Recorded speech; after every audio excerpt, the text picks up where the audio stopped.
முதலீட்டாளர்கள் மாநாடு மூலம் 1,00,000 கோடிக்கும் மேல் முதலீடு திரட்டப்பட போவதாக சொல்லப்படும் நிலையில் 2000 ஆண்டு முதல் 2012 வரை தமிழகத்திற்குள் 88,400 கோடி ரூபாய் மட்டுமே முதலீடுகள் வந்துள்ளன. இதன் விவரங்களை தற்போது பார்க்கலாம். சர்வதேச முதலீட்டாளர்கள் மாநாடு வருகின்ற 9 மற்றும் 10ஆம் தேதி சென்னையில் நடைபெற இருக்கிறது. இந்த சர்வதேச முதலீட்டாளர்கள் மாநாட்டின் மூலமா 2,00,000 கோடி ரூபாய் வரை முதலீடுகள் ஈர்க்கப்படும் அப்படின்னு சொல்லியிருக்காங்க. 2,00,000 கோடி ரூபாய் இப்போ முதலீடுகள் ஈர்க்கிறாங்க அப்படிங்கிறத தாண்டி கடந்த 2000ஆம் ஆண்டு முதல் 2012 வரையிலான 12 ஆண்டு காலத்தில் தமிழகத்திற்குள் அந்நிய முதலீடுகள் எவ்வளோ வந்திருக்கு அப்படின்றத பற்றி பார்க்கலாம். அதாவது அந்நிய முதலீடுகள் அப்படின்னு எடுத்துக்கிட்டோம்னா $13.6 பில்லியன் 2000ஆம் ஆண்டு முதல் 2012 வரையில் தமிழகத்திற்குள் வந்திருக்கு. $13.6 பில்லியன் அப்படிங்கிறது வந்து இந்திய ரூபாயின் மதிப்பில் 88,400 கோடி ரூபாய்.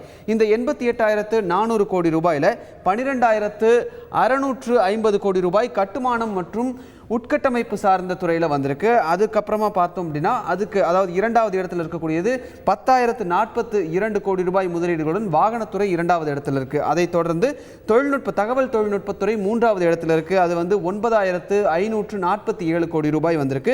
மொத்த அந்நிய முதலீடு அப்படின்னு பார்த்தோம்னா அந்த 13.6 பில்லியன் 88,400 கோடி ரூபாயில 10.80% தகவல் தொழில்நுட்பத்துறையில் வந்திருக்கு.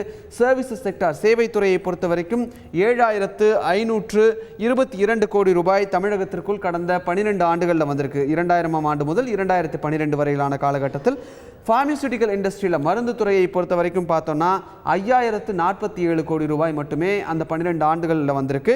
மற்ற துறைகள் அப்படின்னு எடுத்துக்கிட்டோம்னா டெக்ஸ்டைல்ஸ், மரபுசாரா எரிசக்தி துறை, பொறியியல், ஹார்ட்வேர் போன்ற துறைகளில், அது மட்டும் இல்லாமல் அனிமல் ஹஸ்பண்ட்ரி அதாவது கால்நடை துறை போன்ற துறைகளில் பார்த்தோம் அப்படின்னா 43,590 கோடி ரூபாய் வந்திருக்கு.